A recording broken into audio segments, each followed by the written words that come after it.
Good morning students. बेटा कल हमने प्रीवियस लेक्चर में हमने क्वाड्रेटिक इक्वेशंस के बारे में देखा था। क्वाड्रेटिक इक्वेशंस क्या होती हैं, उनके कितने जीरोस, कितने सॉल्यूशंस, कितने रूट्स होते हैं, है ना। ये हम सब देख चुके हैं। वो कहाँ कहाँ यूटिलाइज होती है, उन्हें कैसे पहचाना जाता है, ये सब चीजें हमने पढ़ ली। अब हम उसे सॉल्व भी करेंगे। अगर उसके दो जीरोस या दो रूट्स होते हैं तो वो दो रूट या दो सॉल्यूशन कैसे फाइंड किए जाते हैं। तो सबसे पहले इसकी कुछ मेथड्स होती है, 2-3 मेथड्स आपको बताई गई हैं आपके इस चैप्टर में। पहली मेथड है आपकी कि सॉल्यूशंस को किस मेथड से हम फाइंड करेंगे, बाय फैक्टराइजेशन मेथड। पहली मेथड फैक्टराइजेशन मेथड है। फैक्टर्स फाइंड करके फिर हम उसके सॉल्यूशंस या उसके रूट्स फाइंड करेंगे। तो हाउ टू फाइंड सॉल्यूशंस और roots of the quadratic equation by factorisation method. यहाँ पर हम ये सीखेंगे कि फैक्टराइजेशन मेथड से हम क्वाड्रेटिक इक्वेशन के जो सॉल्यूशन है या जो रूट्स हैं उन्हें हम कैसे फाइंड करेंगे। ठीक है बेटा, इसके लिए जो मेथड होती है वो होती है मिडिल टर्म स्प्लिटेशन मेथड। कौन सी मेथड होती है?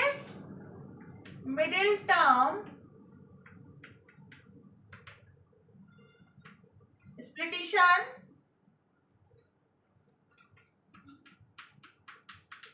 मेथड। इस मेथड को आप लोग जानते हो बेटा, पिछले 2 सालों से आप इसको पढ़ रहे हो। आप 8th में भी सिर्फ इस मेथड को पढ़ा है और 9th में भी। 8th और 9th में हम इस मेथड को पढ़ते थे फैक्टर्स फाइंड करने के लिए, है ना। अब हम उन फैक्टर्स से उसके रूट्स फाइंड करेंगे। ठीक है, फैक्टर्स से रूट्स कैसे फाइंड करते हैं। तो ये मेथड क्या है पहले हम देख लें इसको। ठीक, सभी को याद है ये method? Middle term splitation method. मतलब इसमें मिडिल टर्म जो बीच वाली टर्म है, एक्स का कोफिशिएंट, एक्स वाली टर्म, उस टर्म को स्प्लिट करके और हम फैक्टर्स फाइंड करेंगे और उन फैक्टर्स से हम क्वाड्रेटिक इक्वेशन के रूट्स फाइंड करेंगे। ठीक है, आपको जनरल फॉर्मेट याद है इसका, ax square plus bx plus c। यही general format is equal to 0। It is the equation, it is quadratic equation. बेटा क्वाड्रेटिक इक्वेशन और क्वाड्रेटिक पॉलिनोमियल में क्या डिफरेंस है ये मालूम है ना तुमको? अगर इसे मैं कहूंगी क्वाड्रेटिक पॉलिनोमियल तो सिर्फ ऐसा ही लिखूंगी, this one is known as the quadratic polynomial. और अगर मैं इज इक्वल टू करके 0 लिख देती हूँ तो अब ये बन गई है मेरी इक्वेशन। इक्वेशन में इक्वल टू का साइन होता है, एलएचएस आरएचएस के इक्वल होता है उसके अंदर। ठीक है, वो कहलाती है इक्वेशन। तो आपकी क्वाड्रेटिक इक्वेशन क्या होगी? ax square plus bx plus c is equal to 0। ये है आपकी क्वाड्रेटिक इक्वेशन। ठीक है, अब हम फैक्टराइजेशन मेथड से इसके रूट्स कैसे फाइंड करेंगे। पहले हम इसके फैक्टर्स फाइंड करेंगे और उन फैक्टर्स से हम इसके रूट्स फाइंड करेंगे। देखो फैक्टर कैसे फाइंड करते थे, a और c का प्रोडक्ट निकालते थे हम, a c का मल्टीप्लाई करते थे, याद है? a और c का मल्टीप्लाई करेंगे, a मतलब कोफिशिएंट ऑफ एक्स स्क्वायर और c मतलब कांस्टेंट टर्म। मतलब सबसे पहला काम हमारा होगा स्टेप 1 में कोफिशिएंट ऑफ एक्स स्क्वायर और कांस्टेंट टर्म का प्रोडक्ट फाइंड करना। पहला हमारी स्टेप यही होगी। ठीक है, a और c का हम प्रोडक्ट फाइंड करेंगे, इस प्रोडक्ट के फैक्टर्स फाइंड करेंगे और उन फैक्टर्स को ऐसे अरेंज करेंगे कि उनका एडिशन या सब्ट्रैक्शन मिडिल टर्म आए। आई बात समझ में? आया सभी को समझ में? ठीक है, जैसे मैंने यहाँ पे कुछ एग्जांपल्स लिए हैं, अभी मैं तुम्हारे एक्सरसाइज के क्वेश्चंस भी करवाऊंगी। यहाँ मैंने कुछ एग्जांपल्स लिए समझाने के लिए। यहाँ पर a है आपका 2 और यहाँ पर c भी आपका 2 है। a और c का जब आप मल्टीप्लाई करोगे तो 2 इंटू 2 आपको 4 मिलेगा। 4 के फैक्टर्स 2 और 2 ही रहेंगे, है ना। 4 के कितने फैक्टर होंगे देखो, 4 को आप लिख सकते हो 4 1 4, 4 को लिख सकते हो आप 2 2 4। ठीक है, आई बात समझ में? 4 को आप दो तरीके से लिख सकते हो, इसके फैक्टर होंगे 4 1 2 2, है ना। अब आपको ऐसे दो फैक्टर्स लेना है जिनका एडिशन या सब्ट्रैक्शन करके आपको मिडिल टर्म मिल रहा हो। तो देखो 2 + 2 करेंगे तो 4 मिलेगा और 2 - 2 करेंगे तो 0 मिलेगा। बीच में हमारी मिडिल टर्म है 5। जब हम 4 + 1 करेंगे तो हमें क्या मिलेगा? 5। तो हम ये वाले फैक्टर्स लेंगे, एक 4 और एक 1। 4 and 1 are the factors of 4. 2 2s are 4 and 4 1s are 4. तो आप इसको क्या करोगे? 2x square plus 4x plus 1x plus 2 is equal to 0। आपने पहली टर्म और last term as it is लिख दी। जो मिडिल टर्म थी उसको फैक्टर्स में डिवाइड कर दिया, जो फैक्टर थे उसके एडिशन की, यहाँ पे जो साइन होता है ना यहाँ पे वही होता है, यहाँ पे प्लस है तो यहाँ दोनों फैक्टर्स का प्लस होगा, एडिशन होगा। ठीक है, आपके फैक्टर आए थे 4 और 1, देखो 2 2 सा 4, 4 1 सा 4, 4 प्लस 1 5 हो गया, मिडिल टर्म स्प्लिट हो गई, इक्विवेलेंट टर्म्स आई है हमारी। ठीक है, अब हम क्या करेंगे, ये जो आपकी 4 टर्म्स आई हैं इनमें से दो दो टर्म्स हम लेंगे, इन दोनों टर्म में हम कॉमन निकालेंगे, हमें 2x कॉमन मिलेगा। ठीक, यहाँ पे बचेगा x प्लस 2, यहाँ पर कुछ भी हमें कॉमन नहीं दिख रहा, जहाँ कुछ कॉमन नहीं होता है वो हम 1 कॉमन निकालते हैं, है ना, because 1 is the multiplicative identity. यहाँ से हम 1 कॉमन निकालेंगे तो यहाँ बचेगा x plus 2 is equal to 0।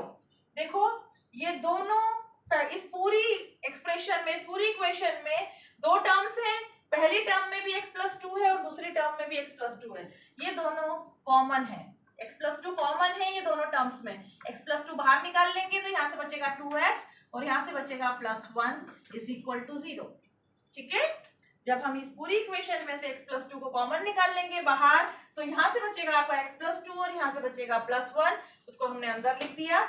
आपके फैक्टर्स आ गए, यहाँ तक आपको आता है, यहाँ तक आप कर चुके हो, ये फैक्टर्स आपने फाइंड कर लिए इस क्वाड्रेटिक इक्वेशन के। ठीक है, अब इन फैक्टर्स से हम रूट्स फाइंड करेंगे, मतलब उसके सॉल्यूशन फाइंड करेंगे कि क्या सॉल्यूशन होंगे। हमने देखा है ना दो सॉल्यूशन होते हैं, एक अल्फा और एक बीटा, तो वो सॉल्यूशन हम कैसे फाइंड करेंगे ये देखेंगे। ठीक है, दो चीज का प्रोडक्ट बेटा 0 कब होता है, कोई भी दो नंबर का प्रोडक्ट 0 सिर्फ तभी होता है जब उसमें से एक नंबर 0 हो। ठीक है, हम इसे 0 इसीलिए कहते हैं, हम इसको 0 के इक्वल रखते हैं, ये 0 होते हैं। ठीक है, 0 के बराबर होते हैं। दो नंबर का प्रोडक्ट सिर्फ और सिर्फ तभी 0 होगा जब उसमें से कोई भी एक नंबर 0 होगा, तो या तो x प्लस 2 0 है या 2x प्लस 1 0 है, दोनों में से एक कोई 0 है जब तो इनका प्रोडक्ट 0 आया है। तो यदि if x plus 2 is equal to 0, यदि ये वाला जो फैक्टर है ये 0 होगा तो x किसके बराबर आ जाएगा, value of x is -2, this is alpha. ये आपको पहला रूट मिल गया, पहला 0 मिल गया इसका। ठीक है, यदि 2x प्लस 1 0 हुआ, if 2x plus 1 is equal to 0 then x is equal to क्या होगा, -1/2, ये आपको मिल गया बीटा। मिल गए दो जीरोस, एक 0 आपको मिला है -2 और दूसरा 0 या रूट आपको मिला है -1/2। तो बेटा ये है फैक्टराइजेशन मेथड से रूट्स फाइंड कैसे किए जाते हैं। ठीक है, रूट फाइंड कैसे करेंगे हम, बाय फैक्टराइजेशन मेथड। तो इसका तरीका मिडिल टर्म स्प्लिटेशन है, मिडिल टर्म स्प्लिटेशन से हम रूट्स फाइंड करेंगे और उन रूट्स से हम जीरोस फाइंड कर लेंगे। ठीक है, आर यू अंडरस्टैंड इट बेटा, फैक्टर्स फाइंड करेंगे, सॉरी रूट्स बोल दिया मैंने। मिडिल टर्म स्प्लिटेशन से हम पहले फैक्टर्स फाइंड करेंगे और उन फैक्टर्स से हम जो इक्वेशन है उसके क्वाड्रेटिक इक्वेशन के जो रूट्स हैं, जो सॉल्यूशन हैं दो, वो दोनों सॉल्यूशन हम फाइंड आउट कर लेंगे। ठीक है बेटा, एक मैंने ये वाला एग्जांपल लिया है, एक और एग्जांपल लिया है, एक एग्जांपल से और एक्सप्लेन कर देती हूँ कि मिडिल टर्म स्प्लिटेशन में हम क्या कर रहे हैं और कैसे कर रहे हैं।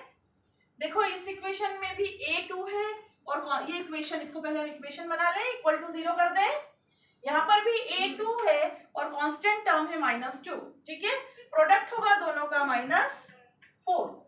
ठीक, दोनों का प्रोडक्ट कितना है, -4, या अभी हम बोले कि 4 ही है प्रोडक्ट, तो 4 को ऐसे दो पार्ट में, अब यहाँ पे माइनस हो रहा है तो कुछ ना कुछ सब्ट्रैक्ट करके यहाँ पर आएगा, तो 4 1 सा 4 और 4 - 1 3 हो गया।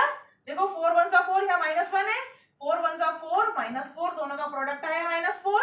4 में से एक फैक्टर में से दूसरे फैक्टर को जब सब्ट्रैक्ट करा तो आपको क्या मिल गया, +3। हो गई हमारी कंडीशन फुलफिल कि दोनों का प्रोडक्ट AC के बराबर आया है और उनका सब्ट्रैक्शन मिडिल टर्म के बराबर आया है। बस इस फैक्टर्स इसमें हम तोड़ देंगे, मिडिल टर्म को स्प्लिट कर देंगे, +4x - x - 2 is equal to 0। ये दोनों फैक्टर्स में हमने क्या करा, सिर्फ मिडिल टर्म को तोड़ा है। देखो 4x - x is equal to 3x, बड़े नंबर का साइन यहाँ पे लग गया है, और 4 1 सा 4 प्लस माइनस -4 आ गया प्रोडक्ट। देखो यहाँ पर भी 2 2 सा 4 प्लस -4 आ गया प्रोडक्ट, मतलब दोनों कंडीशंस हमारी फुलफिल हो रही हैं। देखो यहाँ से हम, यहाँ से भी 2x कॉमन निकलेगा तो यहाँ क्या बचेगा, x प्लस 2। ठीक है, दोनों जगह से हमने क्या कॉमन निकाल लिया, 2x, तो यहाँ से बचा सिर्फ x और यहाँ से बचा 2। यहाँ से हम निकाल लेंगे कॉमन -1, दोनों में -1 है, यहाँ से -1 निकला तो x बचा, यहाँ से -1 निकला बाहर तो प्लस का 2 बचा, इज इक्वल टू 0। दोनों इक्वेशन में आपको, पूरी इक्वेशन में दोनों दो टर्म्स है, एक ये टर्म है और दूसरी ये वाली टर्म है, ये माइनस साइन है जो टर्म को डिवाइड करेगा, बताएगा कि कितनी टर्म्स है इस एक्सप्रेशन में। तो ये पहली टर्म और ये दूसरी टर्म, दोनों टर्म में x प्लस 2 कॉमन है।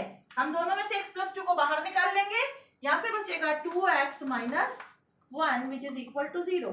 फिर दो फैक्टर्स का प्रोडक्ट 0 आया है, ये दो फैक्टर फाइंड कर लिए हमने, इनका प्रोडक्ट 0 आया है। अब इससे हम इसके रूट्स फाइंड करेंगे। अगर दोनों का प्रोडक्ट 0 है तो दोनों में से कोई ना कोई एक नंबर 0 के बराबर जरूर होगा। इफ यदि x प्लस 2 0 है तो x की वैल्यू कितनी आ जाएगी, -2। अल्फा आ गया, एक 0, एक रूट मिल गया हमको। ठीक है, इफ यदि 2x minus 1 is equal to 0, यदि वाला फैक्टर को 0 के बराबर करेंगे तो x इज इक्वल टू क्या मिलेगा आपको, 1/2 मिल गया बेटा, दूसरा रूट भी मिल गया। इस तरीके से बेटा हमें इनके रूट्स फाइंड करना है by middle term splitation method. Middle term splitation method के थ्रू हम इसके रूट्स फाइंड कर सकते हैं। हम एक्सरसाइज 4.2 में फर्स्ट क्वेश्चन में यही करेंगे। ठीक है, अभी नेक्स्ट लेक्चर में बेटा मैं आपको 4.2 का फर्स्ट क्वेश्चन करवाऊंगी, इसमें से कुछ नोट डाउन करना हो तो आप कर ले। ओके बेटा।